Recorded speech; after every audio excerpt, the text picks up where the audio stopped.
ಮಂಗಳಾಪುರ ಅನ್ನೋ ಒಂದು ಕರಾವಳಿ ಹಳ್ಳಿ. ಅಲ್ಲಿ ಶಂಕರ ಅನ್ನೋ ಒಬ್ಬ ಮೀನುಗಾರ ಇದ್ದ. ಶಂಕರ ತನ್ನದೇ ಆದ ಸಣ್ಣ ಮೀನಿನ ಫಾರ್ಮ್ ಇಟ್ಕೊಂಡಿದ್ದ. ಅಲ್ಲಿ ಮೀನು ಸಾಕಿ ಹಿಡಿದು ಸಂತೆಲಿ ಮಾರಿ ಜೀವನ ಮಾಡ್ತಿದ್ದ.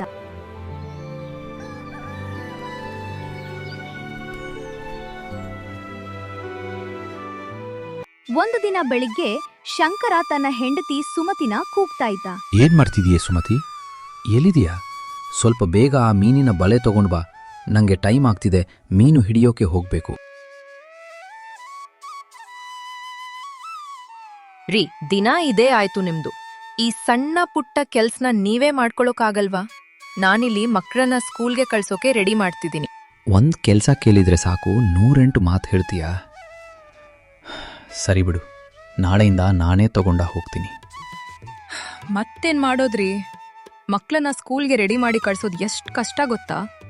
ಬನ್ನಿ, ನೀವೇ ಒಮ್ಮೆ ರೆಡಿ ಮಾಡಿ ಕಳ್ಸಿ, ಆಗ ಗೊತ್ತಾಗುತ್ತೆ.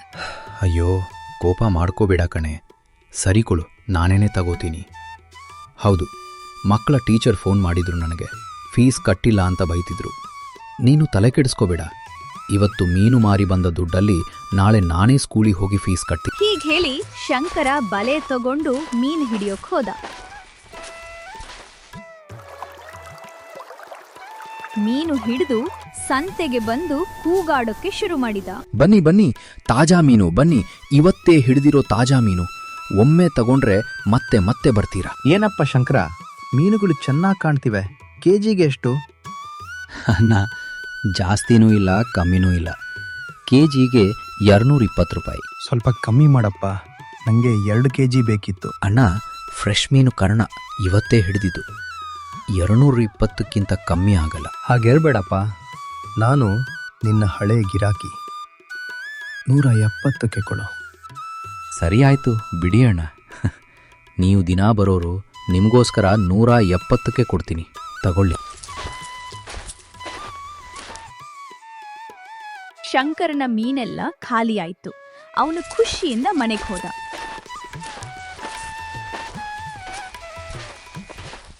ಆದ್ರೆ ಅಲ್ಲೇ ಪಕ್ಕದಲ್ಲಿ ಮೀನು ಮಾರ್ತಿದ್ದ ಕರಿಯ ಅನ್ನೋನ ಹತ್ರ ಯಾರೂ ಮೀನು ತಗೊಂಡಿರ್ಲಿಲ್ಲ. ಕರಿಯನಿಗೆ ಶಂಕರನ ಮೇಲೆ ಎಲ್ಲಿಲ್ಲದ ಹೊಟ್ಟೆ ಕಿಚ್ಚು. ಅವನು ಮನೆಗೆ ಹೋಗಿ ತನ್ನ ಹೆಂಡತಿ ಗೌರಿ ಹತ್ರ ಪ್ಲಾನ್ ಮಾಡಿದ. ಗೌರಿ, ಆ ಶಂಕರನಿಂದ ನಂಗೆ ವ್ಯಾಪಾರನೇ ಆಗ್ತಿಲ್ಲ. ಅವನ ಕತೆ ಮುಗಿಸ್ಲೇಬೇಕು. ಅವನ ವ್ಯಾಪಾರ ಬಂದಾದ್ರೆ ಮಾತ್ರ ನಂಗೆ ಲಾಭ. ಹೌದ್ರಿ, ಏನಾದ್ರೂ ಮಾಡಿ. ನಂಗೊಂದು ಐಡಿಯಾ ಹೊಳಿತು. ಇವತ್ತು ರಾತ್ರಿ ಹೋಗಿ ಅವನ್ ಮೀನಿನ ಫಾರ್ಮಿಗೆ ಸೀಮೆ ಎಣ್ಣೆ ಸುರಿದ್ಬಿಡಿ.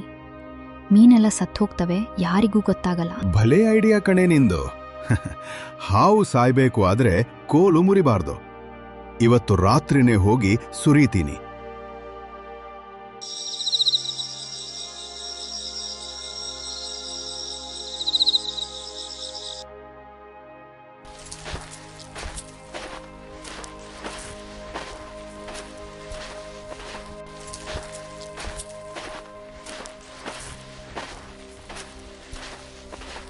ಅವತ್ತು ರಾತ್ರಿ ಕರಿಯ ಕದ್ದು ಹೋಗಿ ಶಂಕರನ ಫಾರ್ಮಿಗೆ ಸೀಮೆ ಎಣ್ಣೆ ಸುರಿದ.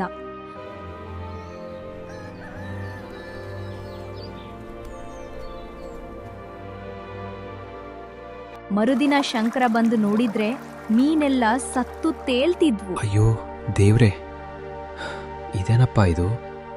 ಮೀನೆಲ್ಲ ಸತ್ತು ಹೋಗಿದಾವೆ. ಸಾಲ ಮಾಡಿ ಈ ಫಾರ್ಮ್ ಮಾಡಿದ್ದೆ, ನಾನೀಗ ಸಾಲದ ಸುಳಿಗೆ ಬಿದ್ದೇನಲ್ಲಪ್ಪ. ಶಂಕರ ಹತ್ತಿರ ಹೋಗಿ ನೋಡಿದಾಗ ನೀರಿನ ಮೇಲೆ ಎಣ್ಣೆ ತೇಲ್ತಿತ್ತು. ಅವನಿಗೆ ಅರ್ಥ ಆಯ್ತು, ಇದು ಯಾರೋ ಬೇಕು ಅಂತಾನೆ ಮಾಡಿರೋದು ಅಂತ. ಅವನು ನೇರವಾಗಿ ಊರಿನ ಗೌಡ್ರ ಹತ್ರ ಹೋದ.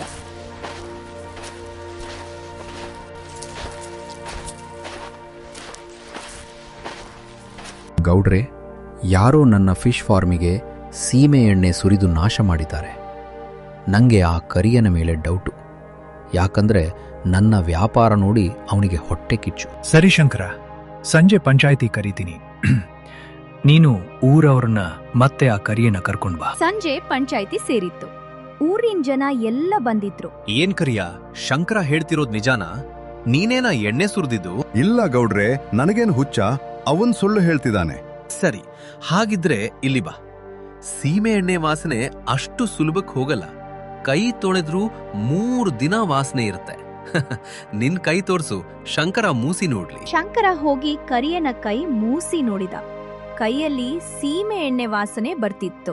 ಗೌಡ್ರೆ, ಇವನೇ ಮಾಡಿರೋದು. ವಾಸನೆ ಬರ್ತಿದೆ. ಕರಿಯ, ನೀನು ತಪ್ಪು ಮಾಡಿದ್ದೀಯ. ಇನ್ಮೇಲೆ ನೀನು ಈ ಊರ ಸಂತೆಲಿ ಮೀನು ಮಾರೋ ಹಾಗಿಲ್ಲ. ಮತ್ತೆ ಶಂಕರನಿಗೆ 6,000 ರೂಪಾಯಿ ದಂಡ ಕಟ್ಟಬೇಕು.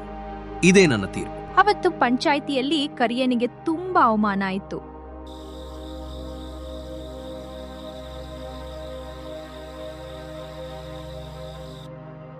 ಆ ರಾತ್ರಿನೇ ಸೇಡು ತೀರ್ಸಿಕೊಳ್ಳೋಕೆ ಅವನು ಇನ್ನೊಂದು ಕೆಟ್ಟ ಪ್ಲಾನ್ ಮಾಡಿದ.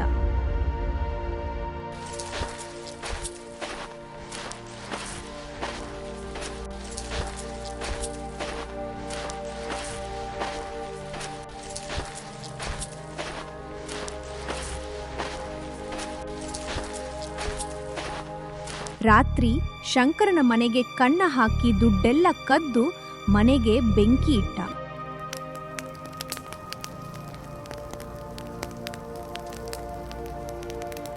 ರೀ, ಏಳಿ ಬೇಗ, ಮನೆಗ್ ಬೆಂಕಿ ಬಿದ್ದಿದೆ, ಮಕ್ಕಳನ್ನ ಎತ್ಕೊಳ್ಳಿ, ಓಡಿ. ಶಂಕರ ಎಚ್ಚರಗೊಂಡು ಮಕ್ಕಳನ್ನ ಎತ್ಕೊಂಡು ಹೊರಗೆ ಓಡಿ ಬಂದ. ಅಷ್ಟರಲ್ಲೇ ಮನೆ ಸುಟ್ಟು ಬೂದಿಯಾಗಿತ್ತು. ದುಡ್ಡು, ಬಟ್ಟೆ ಎಲ್ಲ ಹೋಯ್ತು. ಎಲ್ಲ ಹೋಯ್ತು ಸುಮತಿ. ಈಗ ಮಕ್ಕಳನ್ನ ಹೇಗೆ ಸಾಕೋದು? ನಾಳೆ ತಿನ್ನೋಕೆ ಅನ್ನಕ್ಕೂ ಗತಿ ಇಲ್ಲ.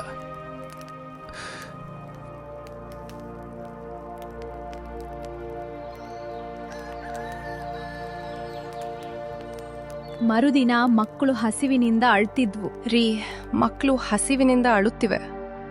ನಾವೇ ಹೇಗೋ ಉಪವಾಸ ಇರ್ಬೋದು, ಆದ್ರೆ ಮಕ್ಕಳಿಗೆ ಹೇಗೆ? ದಯವಿಟ್ಟು ಅವ್ರಿಗೇನಾದ್ರೂ ತಿನ್ನೋದನ್ನ ತಗೊಂಡ್ ಬನ್ನಿ. ಸರಿ ಸುಮತಿ, ನೀನು ಇಲ್ಲೇ ಇರು ಮತ್ತು ಮಕ್ಕಳನ್ನು ಜೋಪಾನ ಮಾಡು. ನಾನು ಈ ಕಾಡಿನಲ್ಲಿ ಏನಾದರೂ ಸಿಗುತ್ತದೆಯೇ ಎಂದು ನೋಡಿ ಬರುತ್ತೇನೆ. ಈಗ ಹೇಳಿ ಶಂಕರ ಊಟ ಹುಡ್ಕೊಂಡು ಕಾಡಿನ ಕಡೆ ಹೋದ.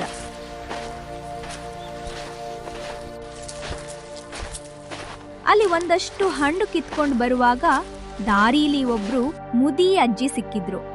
ಮಗನೇ, ತುಂಬಾ ಬಾಯಾರಿಕೆ ಆಗ್ತದೆ, ಸ್ವಲ್ಪ ನೀರ್ ಕೊಡ್ತೀಯಾ? ಶಂಕರನಿಗೆ ತುಂಬಾ ಕಷ್ಟ ಇದ್ರೂ ಅವನ ಮನಸ್ಸು ದೊಡ್ಡದು. ಪಕ್ಕದ ಹಳ್ಳದಿಂದ ನೀರು ತಂದು ಅಜ್ಜಿಗೆ ಕುಡಿಸಿದ. ಮತ್ತೆ ತನ್ನಲ್ಲಿದ್ದ ಹಣ್ಣುಗಳನ್ನ ಅಜ್ಜಿಗೆ ಕೊಟ್ಟ.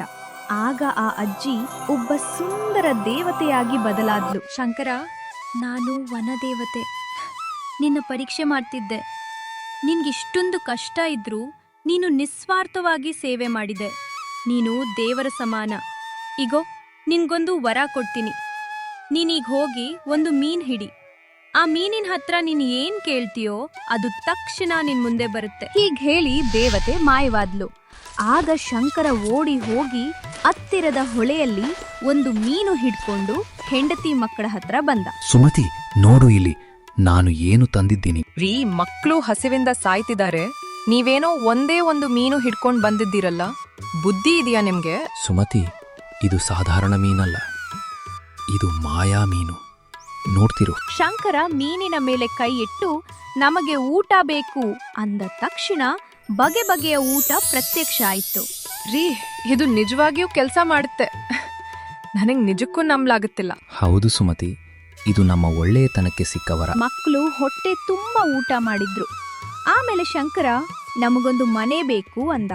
ತಕ್ಷಣ ಮೀನುಗಳೇ ಸೇರಿಕೊಂಡು ಒಂದು ಮನೆ ಆಯ್ತು. ರೀ, ಮೀನಿನ ಮನೆನಾ? ಜೋರು ಮಳೆ ಬಂದ್ರೆ ಬಿದ್ದು ಹೋಗುತ್ತೆ. ಹೌದಲ್ವಾ? ತಕ್ಷಣ ಶಂಕರ ಈ ಮನೆ ಕಬ್ಬಿಣದ ಮನೆ ಆಗ್ಲಿ ಅಂದ. ತಕ್ಷಣ ಆ ಮನೆ ಉಕ್ಕಿನ ಕೋಟೆ ತರ ಗಟ್ಟಿ ಆಯ್ತು. ರೀ, ಇವಾಗ ಏನೇ ಆದ್ರೂ ನಮ್ಮನೆ ಬಿದ್ದೋಗಲ್ಲ. ಆಗ ಗಂಡ ಹೆಂಡತಿ ಮತ್ತು ಮಕ್ಕಳು ಸಂತೋಷದಿಂದ ಆ ಮನೆಯಲ್ಲಿ ತಮ್ಮ ಜೀವನವನ್ನು ಸಾಗಿಸುತ್ತಿದ್ದರು. ಹೀಗೆ ಕೆಲವು ದಿನಗಳು ಕಳೆದವು.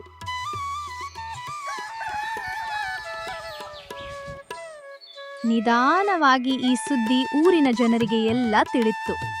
ಎಲ್ಲರೂ ಇವರ ಮೀನಿನ ಮನೆ ನೋಡಿ ತುಂಬಾ ಖುಷಿಪಟ್ರು. ಆದ್ರೆ ಇದನ್ನು ನೋಡಿ ಕರಿಯನಿಗೆ ಮತ್ತೆ ಹೊಟ್ಟೆ ಕಿಚ್ಚು ಆಯ್ತು.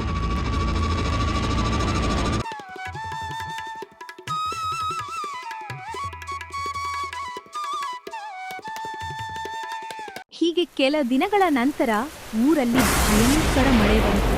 ಪ್ರವಾಹ ಬಂದು ಎಲ್ಲರ ಮನೆ ನೀರ್ಪಾಲಾಯಿತು.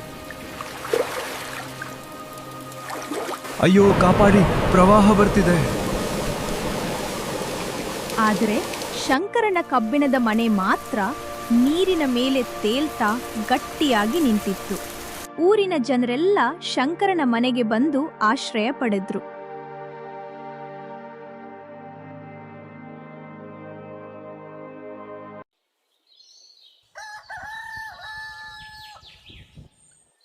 ಹೀಗೆ ಮರುದಿನ ಆಕಾಶದಲ್ಲಿ ಸೂರ್ಯನ ಕಿರಣ ಮೂಡಿತು. ಎಲ್ಲರಿಗೂ ವಸಂತದ ಭರವಸೆ ಮೂಡಿದಂತಾಯಿತು. ಜನರು ತಮ್ಮ ತಮ್ಮ ಮನೆಗಳನ್ನು ಸರಿಪಡಿಸಿಕೊಳ್ಳಲು ಮುಂದಾದರು. ಆದರೆ ಎಲ್ಲರೂ ಬಹಳಷ್ಟು ಕಳೆದುಕೊಂಡಿರೋದ್ರಿಂದ ಊರಿನಲ್ಲಿ ಊಟಕ್ಕೂ ದೊಡ್ಡ ತೊಂದರೆ ಉಂಟಾಯಿತು. ಆಗ ಶಂಕರ ಉಚಿತವಾಗಿ ಎಲ್ಲರಿಗೂ ಅನ್ನದಾಸೋಹ ಆಯೋಜಿಸಿದನು. ಕರಿಯ ಮತ್ತು ಗೌರಿ ಕೂಡ ಬೇರೆ ದಾರಿ ಇಲ್ಲದೆ ಅಲ್ಲಿಗೇ ಬಂದ್ರು.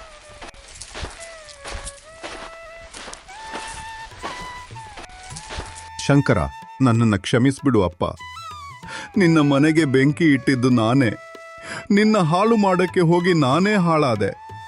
ಆದರೂ ನೀನು ನಮಗೆ ಆಶ್ರಯ ಕೊಟ್ಟೆ. ನೀನು ಗ್ರೇಟ್ ಕಣಪ್ಪ. ಹೋಗಿಬ್ರು ಕರಿಯ. ತಪ್ಪು ಮಾಡೋದು ಸಹಜ, ಆದರೆ ತಿದ್ದಿಕೊಳ್ಳೋದು ತುಂಬ ಮುಖ್ಯ. ಊಟ ಮಾಡು, ಹೋಗು. ಅವತ್ತಿಂದ ಶಂಕರ ತನ್ನ ಮಾಯಾ ಮೀನಿನ ಸಹಾಯದಿಂದ ಊರವರ ಕಷ್ಟನೆಲ್ಲ ಪರಿಹಾರ ಮಾಡಿದ. ಕರಿಯ ಕೂಡ ಕೆಟ್ಟ ಬುದ್ಧಿ ಬಿಟ್ಟು ದುಡಿದು ಬದುಕೋಕೆ ಶುರು ಮಾಡಿದ. ಎಲ್ಲರೂ ಸುಖವಾಗಿದ್ರು. ಈ ಕಥೆ ಇಷ್ಟವಾದ್ರೆ ಕಮೆಂಟ್ ಮಾಡಿ. ಒಳ್ಳೆತನಕ್ಕೆ ಜಯ. ಹಾಗೂ ಲೈಕ್ ಮಾಡಿ, ಶೇರ್ ಮಾಡಿ ಮತ್ತು ಇನ್ನಷ್ಟು ಕಥೆಗಳಿಗಾಗಿ ಸಬ್ಸ್ಕ್ರೈಬ್ ಮಾಡಿ.